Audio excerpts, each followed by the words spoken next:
दोस्तों यूनिवर्स यानी कि पूरा ब्रह्मांड, अगर बात करें यूनिवर्स की तो इसमें कोई शक नहीं है कि अगर दुनिया में सबसे विचित्र कुछ है तो वो यूनिवर्स ही है। इस पूरे ब्रह्मांड के अंदर हमारी धरती बस एक रेत के दाने के जैसी है।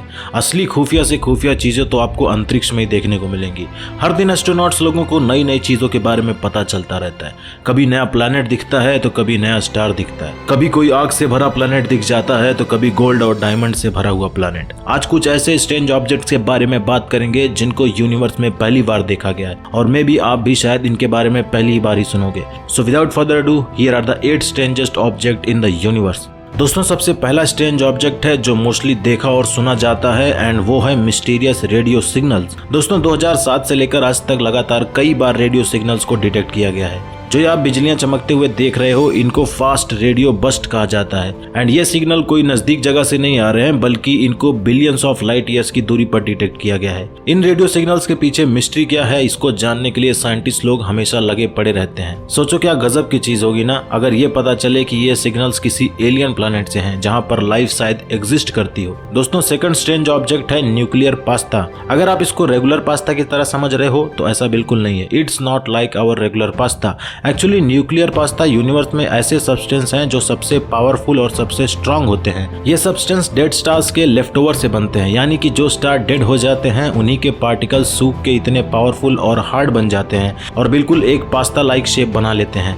एंड इन्हीं को न्यूक्लियर पास्ता कहा जाता है। और ये कितना स्ट्रांग होते हैं आप इस बात से अंदाजा लगा सकते हो कि एक स्टील को तोड़ने के लिए जितना प्रेशर लगता है उससे 10 बिलियन टाइम्स ज्यादा प्रेशर लगेगा एक न्यूक्लियर पास्ता को तोड़ने के लिए। सो इसकी टफनेस को इमेजिन कर पाना काफी मुश्किल है। एंड मोस्टली ये न्यूक्लियर पास्ता न्यूट्रॉन स्टार्स के अंदर पाया जाता है। न्यूट्रॉन स्टार क्या होता है अगर आप ये नहीं जानते हो तो कोई बात नहीं, नेक्स्ट वीडियो इसी के ऊपर बना दूंगा। बढ़ते हैं अपने तीसरे स्ट्रेंज ऑब्जेक्ट की तरफ। दोस्तों थर्ड स्ट्रेंज ऑब्जेक्ट है हाउमिया हैज रिंग्स। सो इससे मिलो, ये एक ड्वार्फ प्लैनेट है, इसका नाम है हाउमिया। ये ड्वार्फ प्लैनेट नेपच्यून के ऑर्बिट के बाहर रोटेट करता रहता है, and it is one of the fastest rotating large object in our solar system. ये बिल्कुल एक फुटबॉल के शेप के जैसा है, एंड इसके ऑर्बिट में 2 मून हमेशा चक्कर लगाते रहते हैं। इस प्लैनेट की खास बात यह है कि यहाँ पर एक दिन सिर्फ 4 घंटे का होता है। बट 2017 में इस प्लैनेट के आसपास में एक और कमाल का रिंग स्ट्रक्चर देखा गया था। एंड ये रिंग लाइक स्ट्रक्चर्स आखिर बने कैसे होंगे? Can you guess that? Actually space में बहुत तरह के छोटे मोटे पार्टिकल्स होते हैं, एंड ये सब फ्रीली घूमते रहते हैं। If some of this particle come in contact with any planet, then they start to revolve around that planet due to the gravity of that planet. So ऐसे ही इस ड्वार्फ प्लैनेट के आगे भी एक रिंग स्ट्रक्चर ऐसे बन गया है। दोस्तों फोर्थ स्ट्रेंज ऑब्जेक्ट है a moon with a moon.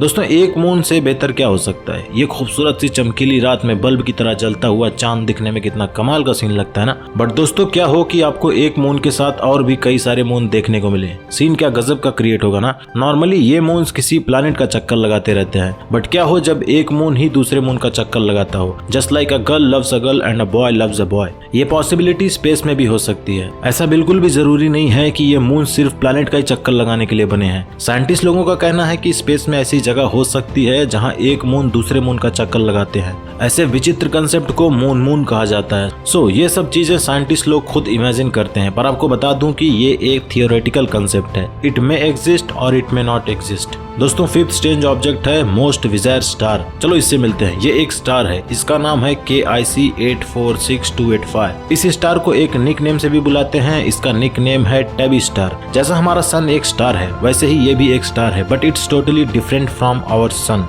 इस स्टार को सबसे पहले देखा था ल्यूजियाना स्टेट यूनिवर्सिटी के एक एस्ट्रोनॉमर हैं जिनका नाम था टबेटा। इन्होंने देखा था, इन्होंने और इनके कलीग्स ने मिलकर देखा था, और इसको देखते ही सबके सब एस्ट्रोनॉमर शॉक हो गए। क्या आप गेस कर सकते हो कि आखिर शॉक क्यों हुए होंगे? क्योंकि एक स्टार कांस्टेंट तरीके से लाइट एंड हीट प्रोड्यूस करता रहता है, जस्ट लाइक आवर सन। इसका heat temperature most of the time constant ही होता है, एंड प्रोबेबिलिटी यही होती है कि इसका टेम्परेचर आगे बढ़ता ही जाएगा, कम नहीं होगा। बट टेबी स्टार ये एक ऐसा स्टार है जिसकी ब्राइटनेस फ्लक्चुएट होती रहती है, मतलब कि इसकी ब्राइटनेस कभी ज्यादा होती रहती है तो कभी एकदम कम हो जाती है। कभी इसके अंदर बिल्कुल एकदम 100% ब्राइटनेस होती है तो कभी धीरे धीरे ब्राइटनेस कम होकर 20 से 22% तक हो जाती है, यानी कि इसकी बत्ती गुल होती रहती है और आती जाती रहती है। ऐसा क्यों होता है इसको जानने के लिए कई सारे साइंटिस्ट लोगों ने कई सारी थियरीज दी हैं, उनके बारे में मैं बात नहीं करूंगा क्योंकि वो मुझे सेंसिबल नहीं लगी। एक सेंसिबल थियरी है जो कि एक्सेप्टेड है, जैसे कि कुछ एस्ट्रोनॉमर्स कहते हैं कि इस स्टार के चारों तरफ एक डस्ट से बना रिंग है और इसी रिंग की वजह से इसकी ब्राइटनेस फ्लक्चुएट होती रहती है। दोस्तों sixth and one of the most strange object है ये एक मून। इसका नाम है हाइपेरियन। अपने सोलर सिस्टम में बहुत सारे मून्स हैं। 70 से ज्यादा मून्स तो सिर्फ हमारे एक अकेले जुपिटर के पास है, बट कुछ ऐसे मून्स हैं जो काफी वियर्ड हैं। भाई साहब अपना मून तो एकदम बढ़िया है, सब कुछ ठीक है। यहाँ पर किसी भी तरीके का एटमॉस्फेयर नहीं है और ना ही कोई वॉल्केनिक इरप्शन है। बट दोस्तों जुपिटर का एक मून है ये आयो मून। इस मून पर आपको हर तरफ बस वॉल्केनिक इरप्शन ही देखने को मिलेंगे। शुक्र है कि ये अपने अर्थ का मून नहीं है। और दूसरी तरफ है ये एक नेपच्यून का मून है। इसका नाम है ट्राइटन। ये अपने सोलर सिस्टम का सबसे लार्जेस्ट नेचुरल सैटेलाइट माना जाता है, जो कि काफी साइज में मैसिव है and it gives a breathtaking look. But सबसे बिजार मून तो ये है, इसका नाम है हाइपेरियन। ये एक हाईली इलेक्ट्रिक मून है। इसको 2 बार नजदीक से स्टडी किया जा चुका है thanks to our Cassini spacecraft. Cassini ने 2004 और 2017 में 2 बार एकदम नजदीक इसके जाकर स्टडी की थी। ये एक अनोखा मून है जो बिल्कुल एकदम हार्डकोर रॉक से बना है एंड इस मून से कंटिन्यू हमेशा इलेक्ट्रिक पार्टिकल स्पेस में निकलते रहते हैं। In other words you can call it as a highly electric moon. Electricity से भरपूर है ये मून। दोस्तों 7th सबसे स्ट्रेंजेस्ट ऑब्जेक्ट है जो कि यूनिवर्स में है और एकदम बिल्कुल इकलौता है एंड इसका नाम है लिविंग फॉसिल गैलेक्सी। क्या आपको पता है कि फॉसिल्स किसे कहते हैं? अगर नहीं पता तो let me tell you. Fossils उन्हें कहा जाता है जैसे कि एंशिएंट के जमाने में कोई चीज थी और बाद में वो विलुप्त हो गई, बट उसके अवशेष हमको आज भी सही सलामत मिलते हैं। सबसे बेहतर एग्जाम्पल है फॉसिल्स का डायनासोर। ये प्रजाति खत्म हो गई थी मिलियंस ऑफ ईयर पहले ही, बट स्टिल आज भी इनके अवशेष हमको जिंदा दिखाई देते हैं। इनकी हड्डियां मिलती रहती हैं। वैसे ही एक है ये गैलेक्सी, इसका नाम है DGSAT1। ये एक अल्ट्रा डिफ्यूज गैलेक्सी है। अल्ट्रा डिफ्यूज गैलेक्सी का मतलब होता है कि एक ऐसी गैलेक्सी जिसकी ल्यूमिनोसिटी एकदम लो हो गई है, मतलब कि जिसके अंदर लाइट एमिशन एकदम कम हो चुका हो। वैसे ही है ये DGSAT1।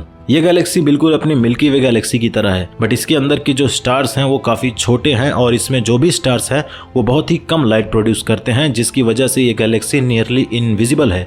इस गैलेक्सी की एक और खास बात है कि ये बाकी गैलेक्सीज के साथ इंटरैक्ट नहीं करते। ये बिल्कुल एकदम अकेले पड़ा है यूनिवर्स में। जैसे बाकी गैलेक्सीज एक दूसरे के आसपास चक्कर लगाते हैं, वैसा इसका नसीब बिल्कुल भी नहीं है। ये बिल्कुल हमेशा अकेला ही रहता है, इसीलिए इसको घोस्टली गैलेक्सी भी कहा जाता है। ये बहुत ही पुरानी गैलेक्सी है, मे बी शायद बिग बैंग के जस्ट बाद ही बनी हो, बट स्टिल आज भी जिंदा हो के भी ये मरी हुई है क्योंकि इसमें कोई लाइट नहीं है। यहाँ पर लाइट बिल्कुल ना के बराबर है। That's why it is also called as a living fossil galaxy. दोस्तों 8वां सबसे स्ट्रेंज ऑब्जेक्ट है infrared coming from neutron star. Okay, अगर आपको इनमें से किसी चीज का मतलब नहीं पता तो डोंट वरी, मैं आपको बताता हूँ। पहले समझ लो कि आखिर इंफ्रारेड क्या होता है। वेल, इंफ्रारेड आपको भले ही पता ना हो, बट आपकी जिंदगी इसी इंफ्रारेड से शुरू होती है और इसी पे खत्म होती है। इंफ्रारेड एक रेडिएशन है जिसको हम देख नहीं सकते, बट उसको फील किया जा सकता है। एंड अपनी धरती पर इंफ्रारेड का सबसे बड़ा सोर्स है अपना सन एंड फायर। मतलब कि यही जो आग होती है, इसको जो आप फील करते हो वो और कुछ नहीं बल्कि इंफ्रारेड रेडिएशन ही है, जिसको आप देख तो नहीं सकते लेकिन फील जरूर कर सकते हो। अब आते हैं कि आखिर न्यूट्रॉन स्टार के बारे में कि आखिर ये न्यूट्रॉन स्टार क्या होता है। वेल, न्यूट्रॉन स्टार के ऊपर एक पूरा का पूरा वीडियो बन सकता है, बट अगर शॉर्ट में समझाऊं तो न्यूट्रॉन स्टार एक काफी डेंस ऑब्जेक्ट है जो कि बनता है डेड स्टार्स के रिमेन्स से। यानी कि बड़े बड़े स्टार्स जब डेड हो जाते हैं तब उन्हीं के रिमेन्स जो बचते हैं उन्हीं से मिलकर बनता है ये न्यूट्रॉन स्टार। न्यूट्रॉन स्टार कितना हैवी होता है आप इस बात से पता लगा सकते हो कि a teaspoon of neutron star material would weigh about 10 million tons. तो सोच सकते हो क्या पावर हाउस है ये न्यूट्रॉन स्टार। बट टॉपिक पर आते हैं। दोस्तों ये neutron stars normally radio waves और हायर रेडिएशन जैसे कि एक्स रेज ये सब रिलीज करते हैं। बट दोस्तों 2018 में करीब 800 लाइट ईयर्स की दूरी पर एक न्यूट्रॉन स्टार को डिटेक्ट किया गया था और ये न्यूट्रॉन स्टार इंफ्रारेड रिलीज कर रहा था। मतलब कि बिल्कुल हमारे सन के जैसे प्रॉपर्टीज थी इस न्यूट्रॉन स्टार के अंदर। इससे पहले ऐसा कोई भी न्यूट्रॉन स्टार नहीं था जो कि इंफ्रारेड रिलीज करता हो। So it was a unique kind of a star. तो ये थे कुछ स्ट्रेंज ऑब्जेक्ट जो कि यूनिवर्स में साइंटिस्ट लोगों को देखने को मिले हैं। ऑफ कोर्स ये यूनिवर्स खुद ही पूरा स्ट्रेंज है, इसके बारे में पूरा जान पाना आसान तो नहीं है, लेकिन फिर भी हमने बहुत कुछ जान लिया है। बट इस वीडियो में बस इतना ही। आई होप कि आपको ये वीडियो से कुछ नॉलेज मिली होगी, और अगर ये वीडियो आपको पसंद आया हो तो एक वीडियो को लाइक जरूर देना, क्योंकि मुझे पता तो चलेगा कि आखिर मेरा ये वीडियो वेस्ट नहीं जा रहा, किसी न किसी को हेल्प जरूर कर रहा है। एंड आप चैनल को भी प्लीज सब्सक्राइब कर लेना, आपको ऐसे ही नॉलेजेबल कंटेंट्स मिलते रहेंगे। So till then, see you in the next video. Tata, bye bye, take care.